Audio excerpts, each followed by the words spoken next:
Nshuti bakunzi ba Ketha Rwanda Remarkable TV turabasuhuje. Uyu ni wa mwanya rero nk'uko twabibasezeranyije ubushize, mu biganiro bitandukanye twaberetse tuzabagezaho. Aka ni akanya k'umwihariko rero tugiye kuganira ku bigendanye n'imirire ndetse n'ibintu twinjiza mu mibiri yacu, aribyo amafunguro ndetse n'ibyo kunywa. Akaba ari ibintu bidufasha kubaka umubiri, gutuma umubiri wacu ukora neza, ariko kandi ntibibe ari byo bigaruka ngo byangize imibiri yacu, bizahaze bitume duhora kwa muganga, kandi byagakwiye kudufasha ahubwo kubaho neza. Hari abantu batandukanye rero, bamwe na bamwe bagiye bava ku biribwa bimwe na bimwe bavuga ngo byamaze abantu, inyama nimbi, umunyu, isukari, ariko uyu mwanya, aka kanya tugiye kubiganiraho, turebe ibi biribwa, aya mafunguro, uburyo dukwiye kuyafata neza mu rugero rukwiriye kandi akadufasha mu mibereho yacu ya buri munsi. Uyu munsi rero tugiye kuganira ku ntungamubiri cyangwa se nutrients dusanga mu biribwa bitandukanye twakira umunsi ku wundi. Izo ntungamubiri rero zikaba ziri mu byiciro bitatu by'ingenzi dushingiye ku kamaro kabyo, aho zihagarariwe n'ibyubaka umubiri, ibyubaka umubiri ndetse bikanawusana. Murabizi, abana iyo bavuka baba bakeneye gukura, bagakura bakaba abasore, bagakomeza gukura kugeza babaye abagabo. Byanze bikunze rero hari intungamubiri zibigiramo uruhare muri ya mikurire. Nibyo tugiye kuganira. Iyo umuntu arwaye, ararwara indwara wenda ikamuzahaza, akananuka cyangwa se agata ibiro, hari intungamubiri rero aba azakenera byanze bikunze kugira ngo umubiri we wongere usubire mu mwanya, wongere usubire kwa kundi wari umeze muri etat normal. Ibi rero bihagarariwe na poroteyine nk'uko twari tubivuze. Icyiciro cya kabiri tukaba tugisangamo intungamubiri zifasha mu gutanga imbaraga, energy, cyangwa se ubushyuhe mu mubiri. Izo ntungamubiri rero zikaba zihagarariwe n'ibinyasukari ndetse n'ibinyamavuta, aribyo bita carbohydrates na fat, cyangwa se amaglycide n'amalipide. Izo ntungamubiri rero turaza kuziganiraho, ntimujye kure. Icyiciro cya gatatu rero tugiye kuganira ku birinda indwara. Ku birinda indwara, imibiri yacu tuba tugomba kuyibungabunga, tukayirinda kurwara aho bishoboka hose, bitewe n'ibintu byinjira mu mibiri yacu. Muri ibi rero birinda indwara, harimo n'ibidufasha gusana imibiri, bigatuma imibiri ikora neza, imikorere y'umubiri ya buri munsi, fonction cyangwa se aliment fonctionnel, ifavoriza imibiri yacu kugira ngo ikomeze ikore neza nk'uko ikwiye kuba ikora. Ibi rero dusangamo amavitamine atandukanye, tugasangamo imyunyungugu, tugasangamo n'amazi, ariko kandi tukaba dushobora no kongeraho na cellulose. Cellulose nayo igira uruhare rwiza mu gukora kw'imibiri yacu kandi neza. Izi ntungamubiri zose rero uko ari zirindwi tumaze kuvuga, zifasha imibiri yacu kugira ngo ikore neza nk'uko bikwiye. Ntabwo ari ngombwa ngo umuntu afate intungamubiri imwe ayifate ku bwinshi ngo umubiri we ukunde umere neza. Nk'urugero, uvuze ngo ugiye kwihata amaporoteyine, yakumerera nabi cyane, umubiri wawe ugateseka. Kuko izi ntungamubiri hari uburyo umuntu ashobora kuzifata mu rugero rukeya zikamubera mbi, cyangwa se yazifata ari nyinshi nanone zikangiza umubiri. Niyo mpamvu rero twifuza kugira ngo tubiganire hamwe namwe, mumenye ukuntu mukwiye kujya mufata izi ntungamubiri kandi mu rugero rukwiye. Nk'uko twabivugaga, tugiye guhera ku ntungamubiri yitwa poroteyine. Poroteyine ni intungamubiri idufasha mu buzima nk'uko twahoze tubivuga, ariko kandi ntabwo idufasha ari yonyine nk'uko twabivugaga. Turahera kuri poroteyine, duhere kuri glycide, ibinyasukari ndetse n'ibinyamavuta, ariko kandi turongeraho n'amazi. Izo ntungamubiri zose tumaze kuvuga ziri mu cyiciro cy'intungamubiri dukeneye mu mibiri yacu nibura ku rwego rushyitse. Ku rwego rushyitse ni ukuvuga ngo ubwo zitwa macronutrients. Macronutrients ni intungamubiri dukeneye ku rwego rushyitse muri large amount, mu bwinshi, ariko bitarengeje urugero. Nk'uko tubikesha urubuga rero rwa Healthline ndetse na Britannic, poroteyine ni intungamubiri ifasha mu gukura kw'abana. Nk'uko twabivuga mu kanya, umwana iyo avutse aba akeneye kugenda akura yigira ejuru.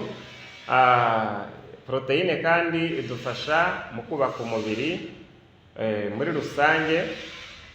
Ntabwo ari umwana wenyine ukeneye gukura, n'abasore bakomeza gukura kugeza umuntu abaye umuntu w'umugabo. Byanze bikunze rero ni intungamubiri dukomeza gukenera mu mibereho yacu ya buri munsi. Ni intungamubiri kandi idufasha mu gusana umubiri ndetse no kubungabunga imibereho myiza y'amaso. Amaso yacu kugira ngo umuntu arebe neza, buriya poroteyine nayo igomba kubigiramo uruhare.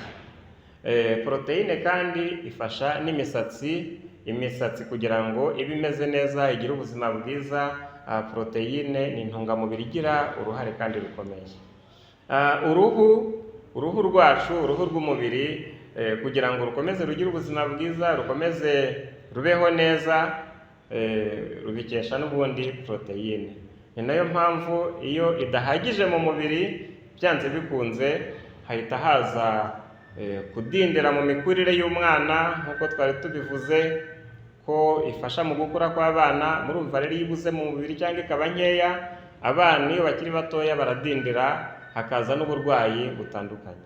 Iyo ibuze mu mubiri kandi uruhu rwacu rugira indwara. Iyo ibuze mu mubiri, amaso nayo agira ibibazo, ndetse no kuba umuntu yarwara kugira ngo azagaruke muri ya etat normal, kugira ngo azongere kumererwa neza, poroteyine yabuze, murumva biba ari ikibazo.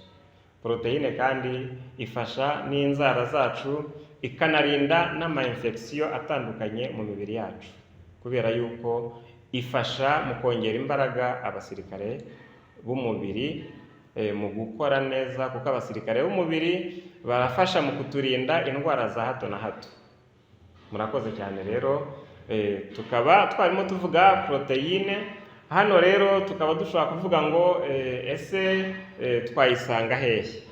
Ni ibihe biribwa by'ingenzi dushobora gusangamo poroteyine kandi biboneka hafi yacu aho dutuye? Poroteyine rero dushobora kuyisanga mu bintu bitandukanye, mu inyama ari iz'inka, ari iz'inkoko, ari amafi, ari ihene, no mu magi, hariya hose habamo poroteyine. Dushobora kuyisanga kandi mu magi, mu mata n'ibiyakomokaho, muri soya, ubunyobwa, amashaza, buriya n'inzuzi, ziriya nzuzi bajya bakaranga z'ibihaza nazo zibamo poroteyine, amavuta y'inka. Ariko kandi ntabwo twakwibagirwa n'imboga. Nk'uko mubibona hano inyuma hari imboga z'ubwoko butandukanye. Nk'aho hano duhagaze murahabona ubwoko butandukanye bw'imboga. Hari imboga nyinshi zigiye zikize kuri poroteyine, ku buryo dukwiye nazo kuzirebaho ntituziheze mu mibereho yacu ya buri munsi. Turabashimiye rero. Iyo ibaye nyinshi mu mubiri poroteyine, nk'uko twari turimo kuyibaganirizaho, poroteyine iyo ibaye nyinshi mu mubiri nabwo iteza ibibazo. Ni nayo mpamvu nk'uko twabivugaga, poroteyine tugomba kuyifata tubyishimiye ko ari intungamubiri nziza, ariko kandi yaba nyinshi mu mubiri nabwo yaduteza ibibazo, kubera yuko mujya mwumva yuko umuntu bavuga ngo yarwaye goutte, igihe mu ngingo hajemo utuntu, umuntu agatangira kubabara mu ngingo kubera yagize goutte. Poroteyine yarabaye nyinshi igahurirana n'ibindi. Poroteyine kandi ishobora kuba nyinshi ikazamura gaze mu mara, ugasanga umuntu azanye ibintu byo kubyimba inda, noneho ubushobozi bw'impyiko mu mikorere nabwo bukagabanyuka, kubera yuko buriya poroteyine iyo yinjira mu mubiri byanze bikunze igera na hariya twavugaga.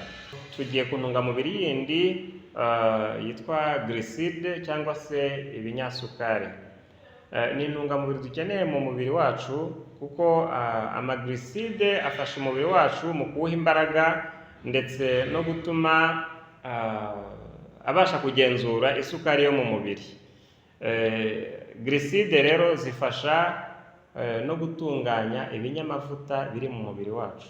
Nk'uko twabibabwiraga, izi ntungamubiri zose dukeneye mu mibiri yacu ni magirirane, muzabyumva, muraza kubibona ko intungamubiri kuyifata bigirira umumaro n'iyindi mu mibiri yacu. Iyi ntungamubiri rero y'ibinyasukari ifasha no gutunganya ibinyamavuta byinjiye mu mibiri yacu. Bifasha kandi poroteyine mu gutanga imbaraga mu mubiri. Ikongera igafasha nanone imitsi yo mu bwonko bwacu gukora neza. Ibinyasukari nk'uko tubisanga kandi mu bushakashatsi bwakozwe ku rubuga rwitwa Conseil Santé, iyo ibuze mu mubiri wacu nabyo bitera ibibazo. Bitera ibibazo bitandukanye, harimo gutakaza ibiro ndetse no gucika intege mu mubiri wacu. Murumva imitsi y'ubwonko nayo igira ikibazo cyo gukora, ubushobozi bwayo buragabanyuka. Ikindi kandi isukari nkeya mu mubiri itera hypoglycemie, ikaba hypoglycemie kugira isukari nyine nkeya mu mubiri, ku buryo bituma nyine umubiri ucika intege mu mikorere yawo. Kugira isukari nkeya mu mubiri kandi ni bibi, kubera yuko bishobora no kuba intandaro yo kugira indwara z'umutima, umuntu akagira uburwayi bw'impyiko, hanyuma kandi akaba yagira diyabete, nabyo birashoboka, ndetse n'imikorere y'ubwonko nk'uko twari turimo tubivuga igakora nabi. Ni iyihe myanya y'umubiri rero ikenera cyane amaglycide twinjiza mu mibiri yacu? Imyanya y'ingenzi ikenera glycide mu mibiri yacu harimo ubwonko, harimo impyiko, harimo inyama z'umutima, hakaba n'ubwonko muri rusange. Glycide rero tuzisanga hehe? Tuzisanga mu binyampeke n'ibibikomokaho. Twavuga nko mu muceri, ingano, amasaka, uburo, ibigori, aya masupageti tujya dukura mu masupamaketi, imigati, ibinyamafufu nk'ibijumba, imyumbati, amateke, ibirayi, no mu mbuto kandi habamo ibinyasukari, cyane cyane imbuto zikungahaye nyine ku isukari, nk'imyembe, amaronji, za watermelon, pome strawberry. Ibyo byose nabyo bikize ku isukari. Isukari kandi dushobora no kuyisanga mu mboga, ariho dushobora kuyisanga mu bishyimbo, biriya bishyimbo byacu, amashaza, amata, amayawurute, aho hose dushobora gusangamo ibinyasukari. Iyo bibaye byinshi mu mubiri wacu rero, nk'uko twabivugaga, iyo tubifashe muri kantite nyinshi cyane irengeje urugero rwateganyijwe rw'imibiri yacu, nabwo bidutera ibibazo. Ari byo dushobora gusanga nk'ibyatunganyirijwe mu nganda, carbohydrates yatunganyirijwe mu nganda, ubushakashatsi bwagaragaje yuko atari meza mu kuyafata ku bwinshi, mu kuyinjiza mu mibiri yacu, kubera yuko bigira ingaruka ku mutima, bikagira ingaruka mu bwonko. Ibi kandi bikaba bishobora no gutera uburwayi butandukanye, harimo umubyibuho ukabije ndetse na diyabete yo mu bwoko bwa kabiri. Iyo abaye menshi kandi abangamira umwijima mu mikorere yawo.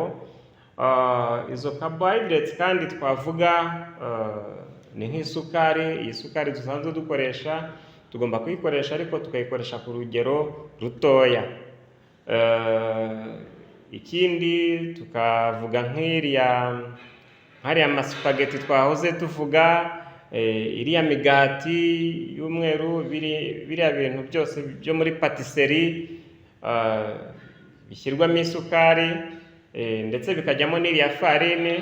Iriya farine nayo ni ubundi bwoko bw'isukari. Uriya muceri, ibyo byose na ziriya soft drinks, biriya binyobwa birimo isukari, ni ukubifata ariko mu rugero rutoya. Ariya mapiza, ariya cookies, ice cream, abana barayakunda, yewe hari n'abantu bakuru bayakunda, ariko ni byiza kubifata byose mu rugero rukwiye kugira ngo bidahindukira akaba aribyo byangiza imibiri yacu. Hanyuma ibintu rero bishobora kuduha isukari mu mubiri byizewe neza, noneho bitari bya bindi byo kwitonderwa twababwiraga, harimo nk'ibirayi, amashaza, ubunyobwa, ibishyimbo, biriya bigori bitaciye mu nganda, imbuto, n'umuceri. Aka kanya noneho tugeze ku binyamavuta. Ibinyamavuta nk'uko twahoze tubivuga nabyo ni intungamubiri dukeneye kandi ku rugero rwiza, kandi dukwiye gufata nanone tubyitondeye kugira ngo bitongera bikagaruka bikatugiraho ingaruka mu mibiri yacu. Nk'uko rero tubikesha urubuga rwa Harvard Medical School, ibinyamavuta cyangwa se fat ni intungamubiri ituzanira imbaraga mu mubiri, kandi ibinyamavuta bikora akazi ka reserve, bikabika imbaraga mu mubiri wacu. Hanyuma kandi ibinyamavuta bifasha vitamine zimwe na zimwe mu kwinjira neza mu mibiri yacu, nka vitamine A, D, E na vitamine K. Izo vitamine za ADEC zose zinjira mu mibiri yacu zibikesha ibinyamavuta. Birumvikana neza yuko iyo umubiri ukennye ku binyamavuta bihita biteza ingorane na ziriya vitamine kuba zakwinjira mu mibiri yacu. Ibinyamavuta kandi bifasha n'imyunyungugu. Ibinyamavuta bifasha mu kubaka uturemangingo tw'imibiri yacu, bigafasha no mu kazi ko kuvura kw'amaraso, ndetse no n'ingingo cyangwa imibiri yacu muscle kugira ngo ikore movement, ibinyamavuta bibigiramo uruhare. Ibinyamavuta kandi bigira akamaro gakomeye ko kongera hormone mu mibiri. Bifasha mu kuringaniza ubushyuhe bw'umubiri, bigafasha imikorere y'ubwonko n'amaso, bikarinda ingingo z'imibiri yacu shock zitandukanye, bigatuma ingingo z'imibiri yacu zikomeza kubaho neza. Ibinyamavuta kandi bishobora gufasha mu kuringaniza isukari mu maraso nk'uko twahoze tubivuga haruguru, bikagabanya ingorane zo kwandura indwara z'umutima ndetse na diyabete yo mu bwoko bwa kabiri. Bishobora gutunganya kandi imikorere y'ubwonko bwacu mu mibiri. Ibi binyamavuta iyo bikoreshejwe neza bigabanya ingorane zo kurwara indwara ya kanseri. Iyo bibaye bikeya mu mibiri yacu rero bigenda gute? Ibinyamavuta iyo bibaye bikeya mu mibiri, umubiri ucika intege. Birumvikana nk'uko twahoze tuvuga yuko bigira uruhare mu kuduha imbaraga, umubiri ucika intege, uruhu narwo rugatangira kurwara, kuko ibinyamavuta nabyo bigira uruhare mu gutuma uruhu rubaho neza, n'umusatsi ugatangira gucikagurika. Umuntu ashobora no kugira depression iyo yabuze ibinyamavuta mu mubiri. Ubwonko nabwo bushobora kunanirwa mu mikorere yabwo uretse n'umubiri muri rusange. Havuka kandi ikindi kibazo cy'abasirikare b'umubiri. Ubwirinzi bw'umubiri bufasha mu kurinda izindi ndwara zitandukanye. Ibinyamavuta iyo bibaye bikeya, kubera bihita bituma na za vitamini nazo ziba nkeya mu mubiri, bityo umubiri ugacika intege. Indwara ije iyo ari yo yose ikaba ishobora kwataka umubiri biyoroheye. Umubiri kandi ugira ingorane zo kugabanyuka kwa hormone ku bigendanye n'imyororokere. Ikintu bita testosterone na estrogene biragabanyuka. Ni imisemburo cyangwa se hormone zigendanye n'imyororokere. Aho twasanga rero ibiribwa bikungahaye ku binyamavuta n'aha hakurikira. Ibinyamavuta tubisanga mu bunyobwa, mu mafi, amagi, amata, inyama, avoka, amavuta aturuka ku bihingwa, muri foromaje n'ibindi. Iyo ibi binyamavuta bibaye byinshi mu mubiri wacu rero, nabyo nk'uko twahoze tubivuga, bishobora kutuzanira ingorane zo kurwara, imibiri yacu ikazahara kandi byakabaye byiza mu mibiri. Iyo bibaye byinshi rero mu mibiri byongera umubyibuho ukabije, ariwo bita obesity. Kandi kubaho ufite obesity bizana izindi ngaruka, izindi ngorane mu mubiri, kubera amavuta iyo yirundiye mu miyoboro ijyana amaraso mu mibiri yacu, igenda igabanyuka, bityo amaraso akagenda atari ku rugero rwiza, atari kuri wa muvuduko ukwiye, bigahita bitera ingorane umutima, kuko icyo gihe umutima biwusaba gukorana imbaraga nyinshi kugira ngo amaraso akwiye kugeraho uwohereje, kandi ari bunyure mu tuyira twamaze gufunganywa n'ibinyamavuta. Rimwe na rimwe rero akaba ariho hashobora no guturuka stroke, umuntu akabura ubuzima mu buryo butunguranye. Bishobora kandi gutera n'ubwonko kanseri, ibinyamavuta iyo bibaye byinshi. Tugeze ku ntungamubiri rero yitwa amazi. Amazi ni intungamubiri dukeneye mu mibiri yacu kugira ngo imibiri irusheho gukora neza, kubera yuko amazi hari n'ukuntu afasha n'izindi ntungamubiri. Nk'uko twahoze tubivuga haruguru, izi ntungamubiri zose ni magirirane, ariko kandi iyo tugezeho n'amazi dukeneye ku bwinshi mu mibiri yacu. Amazi ni intungamubiri ikomeye abantu batajya batekereza, kuko igize 2/3 by'ibiro bigize umubiri w'umuntu. Ubushakashatsi bwagaragaje ko umuntu ashobora kumara iminsi atarya, ariko ntabwo byashoboka ko amara iminsi atanyweye amazi. Amazi afasha mu kujyana mu mubiri wacu vitamine zitwa hydrosoluble, arizo vitamine B, ni vitamine za groupe B, harimo B1, B2, B3, B6, B12 na vitamine C. Aya mavitamine rero tumaze kuvuga nayo ajyanwa mu mibiri yacu n'amazi. Byumvikane neza ko iyo umuntu agize ikibazo cy'amazi mu mubiri, n'ariya mavitamine kugira ngo yinjire mu mibiri agere mu ngingo z'imibiri yacu biragora. Amazi atanga ubuhehere mu mubiri w'umuntu, mu myanya yose kugira ngo ikore neza. Amazi kandi afite akamaro gakomeye ko kuringaniza ubushyuhe bw'umubiri. Atuma umuntu agira uruhu rwiza kandi agasinzira neza. Amazi yirukana imyanda mu mubiri binyuze mu buryo butandukanye, nko mu byuya cyangwa se mu nkari.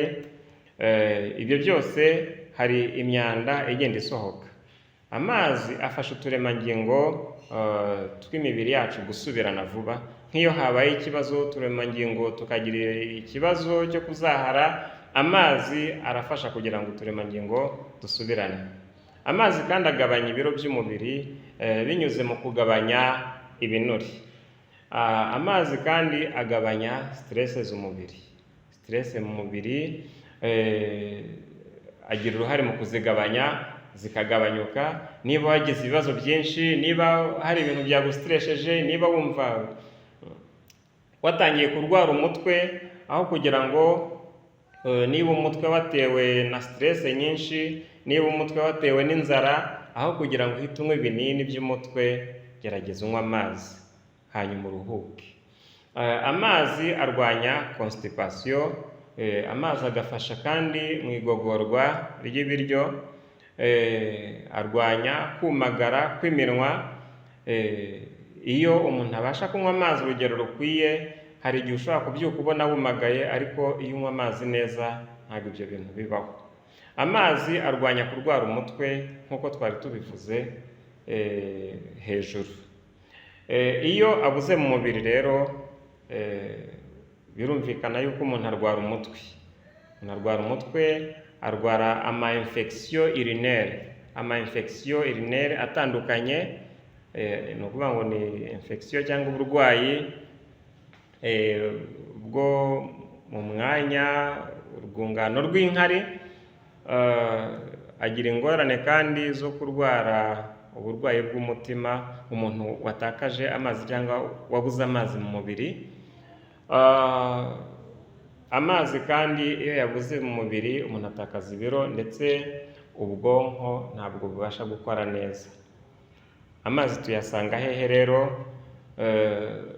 Tuyabona ahantu henshi. Icya mbere ni ukunywa amazi tuzi, amazi asanzwe. Hari uburyo bw'umuntu mukuru, umwana mutoya, amazi akwiye kunywa. Urugero tuzabigarukaho nyuma twakoze ikiganiro cyabyo cyihariye, ariko ubu ngubu aka kanya twababwira ngo amazi tuzajya tuyabona mu bintu byinshi, harimo imbuto. Buriya iyo unyweye isupu uba unyweye, hari amazi aba yinjiye mu mubiri. Iyo unywa amata hari amazi aba yinjira mu mubiri, ndetse n'iyo umuntu arimo kurya ibiribwa, ibiryo byatetswe, buriya nabyo biba bifite amazi biri bwinjize. Hanyuma iyo abaye menshi mu mubiri rero ashobora gutera umutwe ndetse n'ibibazo byo guhumeka. Tugeze ku ntungamubiri rero dukeneye n'ubundi dukwiye gufata mu rugero rutoya ariko rukwiriye, arizo zitwa vitamine ndetse n'imyunyungugu. Izi ntungamubiri rero zirakenewe kuko zifite urugero rwiza mu mibiri yacu ntagereranywa, akamaro gakomeye ko kudufasha kuturinda indwara ndetse no gutuma imibiri yacu ikora neza.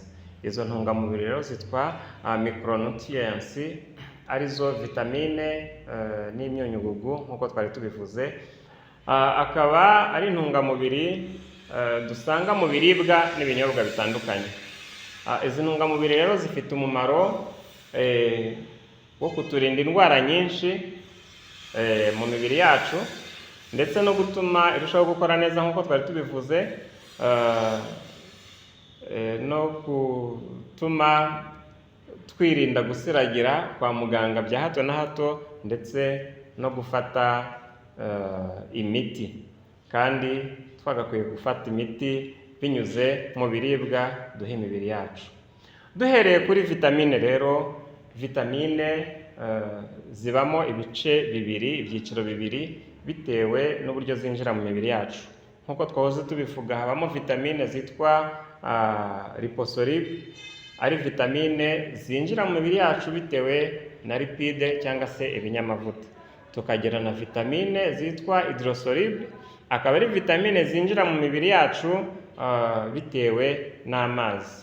Amazi akaba ari afasha kugira ngo zinjire mu mibiri neza.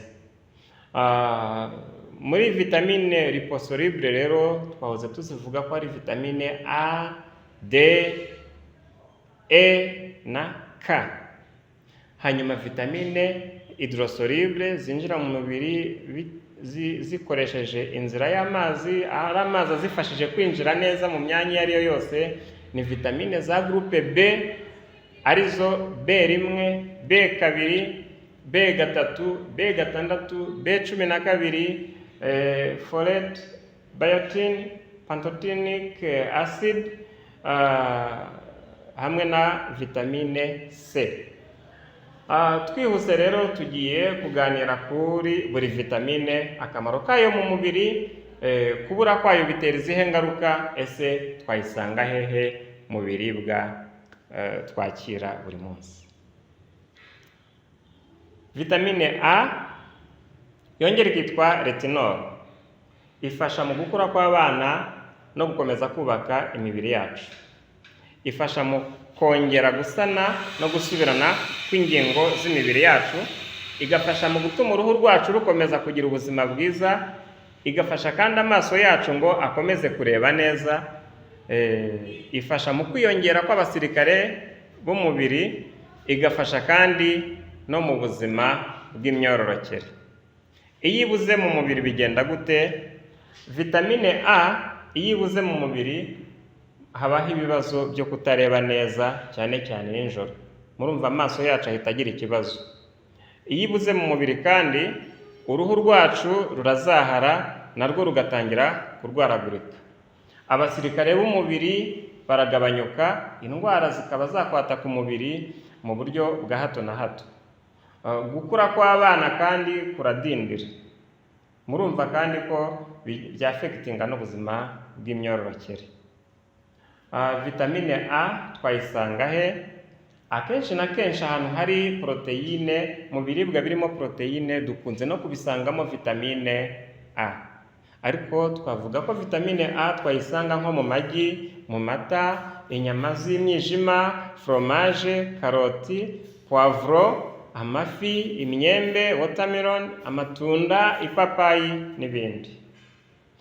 Iyo ibaye nyinshi mu mubiri bigenda gute? Iyo ibaye nyinshi mu mubiri itera ibibazo amagufwa yacu, yangiza umwijima, umuntu arwara umutwe, itera diyare, isesemi, gusaduka k'uruhu, kubabara mu ngingo no mu magufwa, kandi itera ibibazo bimwe na bimwe ku mwana avuka. Umwana iyo arimo kuvuka ashobora kuvuka afite ingingo zifite ibibazo nk'umutima, ubwonko cyangwa se ibirenge, kubera ya vitamine A. Tugeze kuri vitamine D. Vitamine D ni vitamine nziza dukeneye mu mubiri wacu, kubera yuko ni vitamine ifasha amagufwa yacu gukomera ndetse igafasha n'amenyo. Iyi vitamine kandi ifasha imyunyungugu yitwa calcium na phosphore kwinjira mu mubiri, ndetse ifasha abasirikare b'umubiri gukora neza, bikaba byarwanya indwara zitandukanye zishobora kwataka umubiri wacu.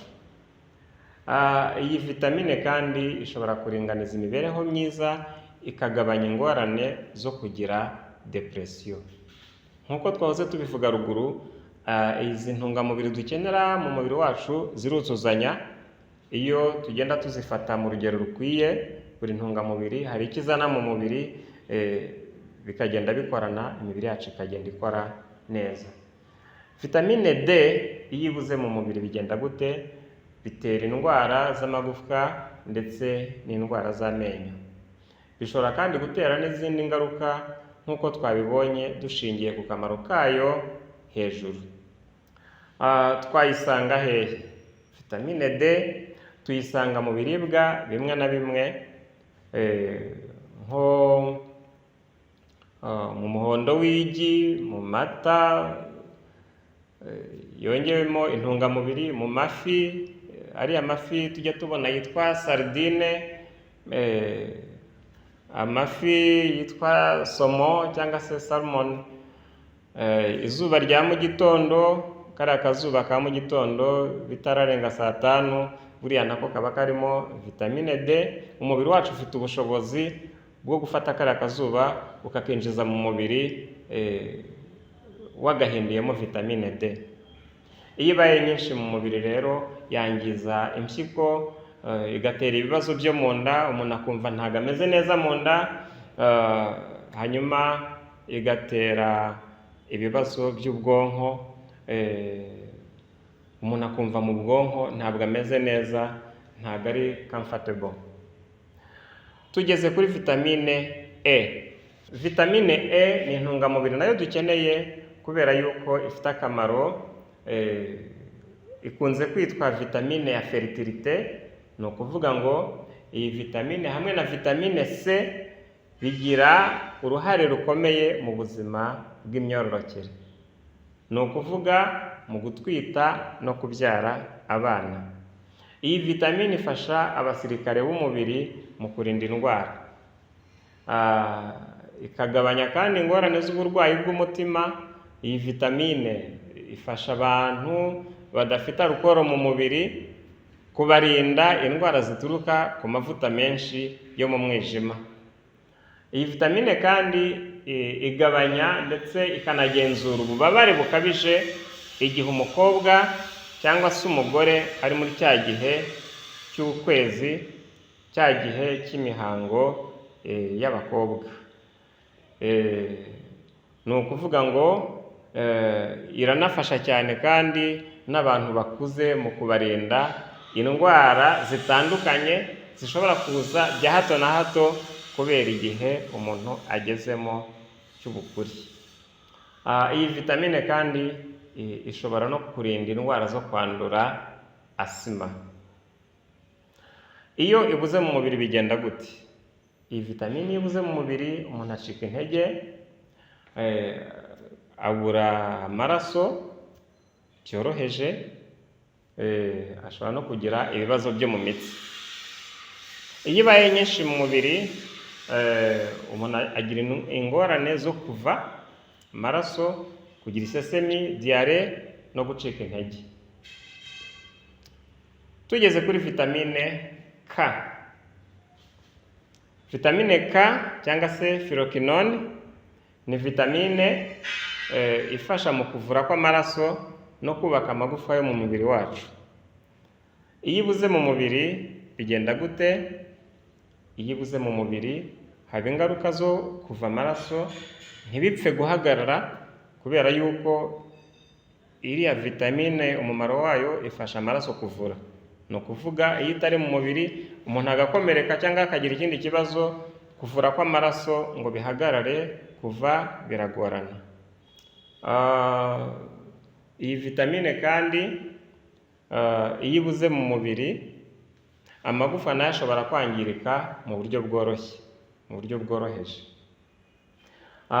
Iyo ibuze mu mubiri kandi ishobora gutuma umuntu yandura cyangwa se akatakwa n'indwara z'umutima.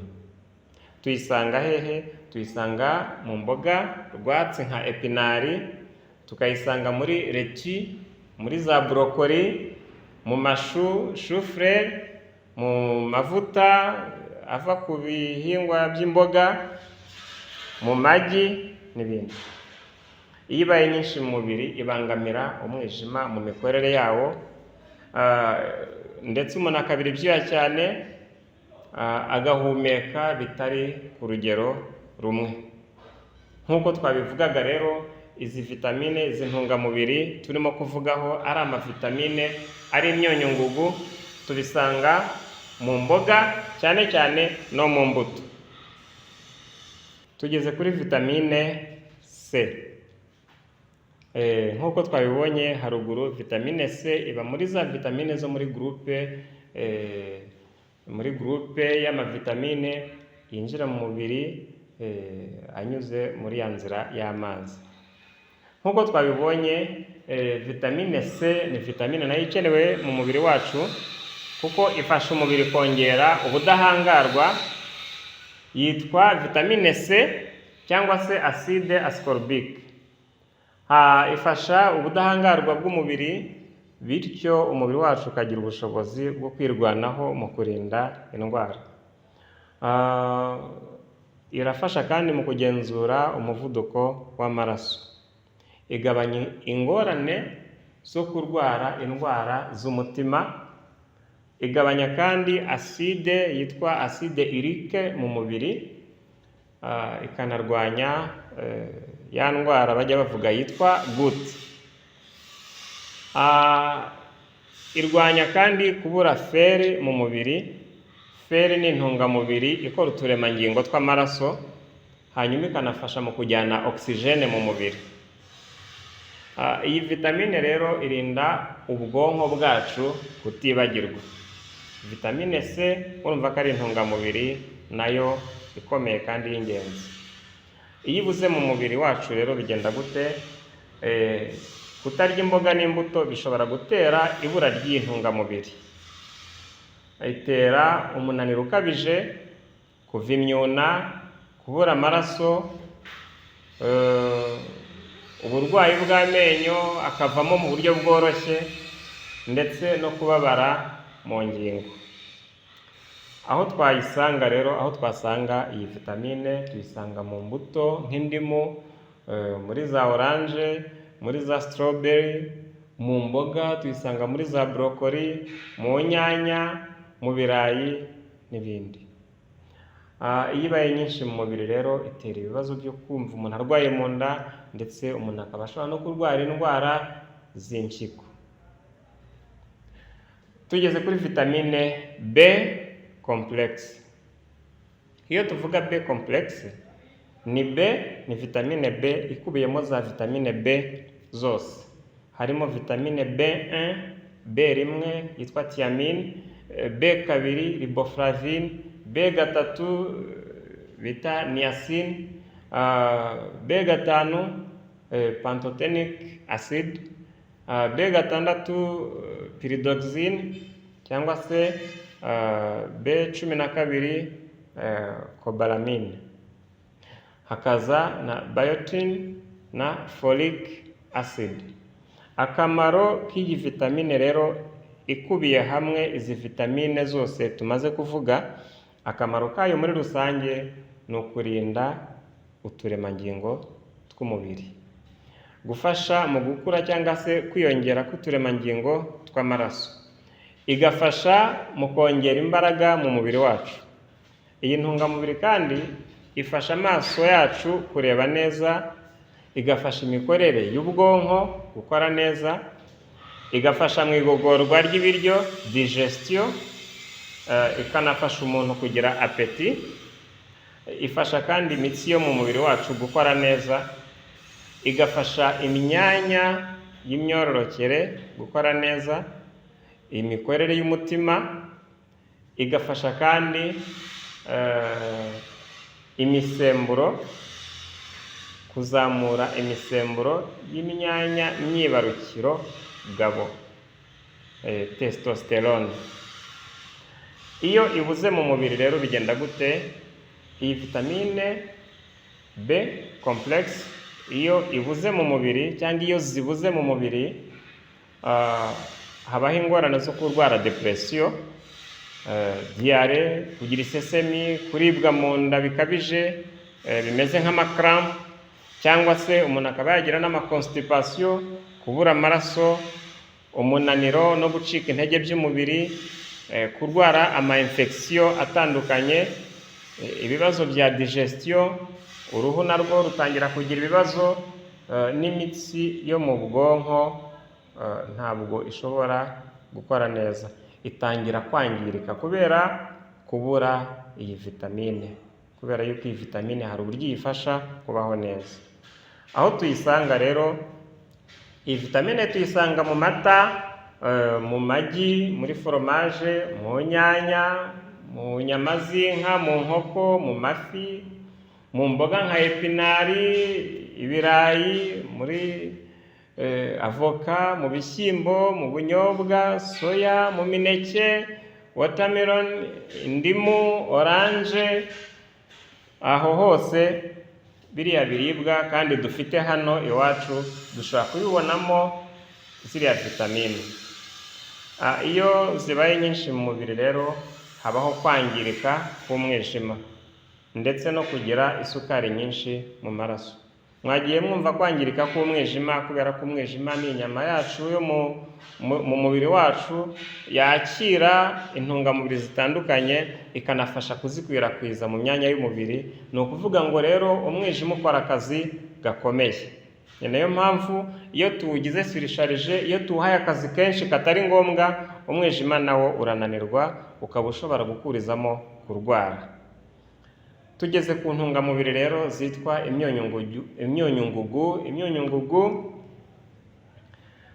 Izi ntungamubiri z'imyunyungugu zirakenewe cyane mu mubiri, ariko izo tuzagarukaho ni calcium, potassium, sodium, chloride, phosphore na magnesium. Mu biganiro byacu bikurikira tugiye kuzabagezaho ibiribwa mukwiye gufata buri munsi mu kubungabunga ingingo z'imibiri yacu.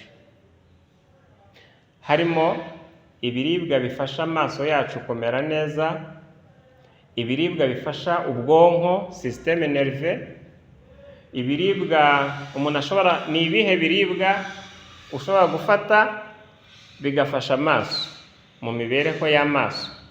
Tuzabaganiriza ngo ni ibihe biribwa ushobora gufata bigafasha ubwonko gutekereza neza, kugira ubuzima bwiza. Tuzakora ikindi kiganiro nanone kivuga ngo ni ibihe biribwa ushobora gufata bigafasha umutima kubaho neza, ntugire ibibazo bya hato na hato by'uburwayi. Tuzakora ibiganiro bivuga ngo wafata ibihe biribwa cyangwa ayahe mafunguro kugira ngo imitsi ibashe gukora neza. Ibyafasha umubiri mu kongera amaraso ni ibihe? Ibyo bizaba ari ibiganiro tuzabagezaho mu minsi ya vuba, ikiganiro kimwe kimwe. Ibiribwa bifasha imyanya y'ubuhumekero bw'imibiri yacu gukora neza ni ibihe? Ibyo byose tuzabibazanira tubiganireho, mubimenye, kugira ngo nukenera gufata neza umubiri umenye ibintu uzajya utegura. Ni ibihe biribwa wafata kugira ngo igifu kimere neza? Ni ibihe biribwa byafasha umwijima mu gukora neza? Ibiribwa bifasha amara yacu mu gukora neza nk'uko akwiye gukora? Ibiribwa bifasha impyiko zacu, ibyafasha imyanya myibarukiro mu kumera neza kugira ngo twirinde ibindi bibazo by'uburwayi? Ibiribwa umuntu yafata kugira ngo digestion igende neza? Ni ibihe biribwa umuntu yafata kugira ngo uruhu rukomeze kumera neza, rube uruhu rwiza rusa neza? Tuzabagezaho kandi n'urutonde rw'ibiribwa umuntu akwiye gufata kugira ngo turwanye infection atandukanye. Ikindi kandi tuzagenda tubagira inama y'ibiribwa mwafata bitewe n'uburwayi. Hari abagiye babidusaba kenshi, hari abagiye batubwira ngo tubakorere menu y'ibyo kurya, ibyo kunywa, bitewe n'ibibazo by'umubiri n'ibibazo by'uburwayi nka diabete, obesite, hypertension, hypotension, igifu, umwijima n'ibindi.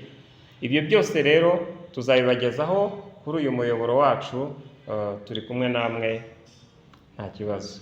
Murakoze cyane rero, tukaba tugira ngo mugumane natwe kandi subscribe kugira ngo ibiganiro byose tuzajya dushyiraho mujye muba aba mbere mu kubibona. Murakoze.